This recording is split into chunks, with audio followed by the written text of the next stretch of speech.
మన జీవితంలో ఒక కార్యము చేయాలనుకున్నప్పుడు లేదా ఏదైనా పని జరిగించాలన్నప్పుడు అది దేవుని చిత్తమా కాదా అని మనం తెలుసుకోవడం ఎంతో ఆవశ్యకమండి. ఎందుకంటే దేవుని చిత్తం కాకపోతే మనము నష్టాన్ని చూస్తాము, అపజయాన్ని చూస్తాము, అవమానాన్ని చూస్తాము, ఎన్నో బాధలు మన చుట్టూ ఉంటాయి. కానీ ఎప్పుడైతే దేవుని చిత్తంలో మనం నడుస్తామో అప్పుడు మనము సక్సెస్ అవుతామండి. మరి అలాంటి సిచ్యువేషన్ ఏంటంటే బైబిల్లో ఒక ప్రక్క యెహోషాపాతు, ఇంకో ప్రక్కన ఇశ్రాయేలు రాజు అండి. ఇశ్రాయేలు రాజు తన చుట్టూ ఉన్న ప్రవక్తల్లో ఎంచుకొని విచారణ చేయడానికి చూశాడు. కానీ యెహోషాపాతు వీరందరూ కాదు, దేవుడు ఏర్పరచుకున్న ప్రవక్త నాకు కావాలి అని చెప్పేసి పట్టుపట్టాడండి. ఎప్పుడైతే మికాయాను తీసుకొచ్చి చెప్పారో, విచారణ జరిగించారో, దేవుని ఆత్మ అతని మీదకి వచ్చింది కనుక దేవుడి ప్రవచనం అతనికి వచ్చింది. కానీ మనం ఈ రోజుల్లో మనం ఎలా తెలుసుకోవాలి దేవుని చిత్తం ఏంటి అనేది మనం తెలుసుకోవాలంటే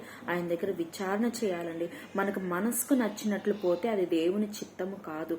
దేవుని దగ్గర ఉపవాసం ఉండి అయ్యా నీది ఏంటి, ఏం చేయమంటావు అని చెప్పి మనము ఉపవాసం ఉండి బైబిల్ చదువుతూ దేవుని సన్నిధిలో మనం గడిపితే దేవుడు మనతో మాట్లాడతాడు. తన బైబిల్ ద్వారా, తన వాక్యాన్ని ద్వారా, తన బిడ్డల ద్వారా, తన సేవకుల ద్వారా, లేదా కళల ద్వారా, దర్శనాల ద్వారా ఎన్నో విధాలుగా దేవుడు మాట్లాడతాడండి. మరి దేవుడు వద్దన్నా కూడా ఇశ్రాయేల్ రాజు సిరియా రాజు మీద యుద్ధానికి వెళ్ళినప్పుడు అతనికి అపజయమే వచ్చిందండి. కాబట్టి మనము అపజయం కాకూడదు అంటే, విజయం అందుకోవాలి అంటే ఆయన చిత్తాన్ని ఎరిగి మనం ముందుకు వెళ్తే మనము గొప్పగా విజయం సాధిస్తాం. ఆమేన్.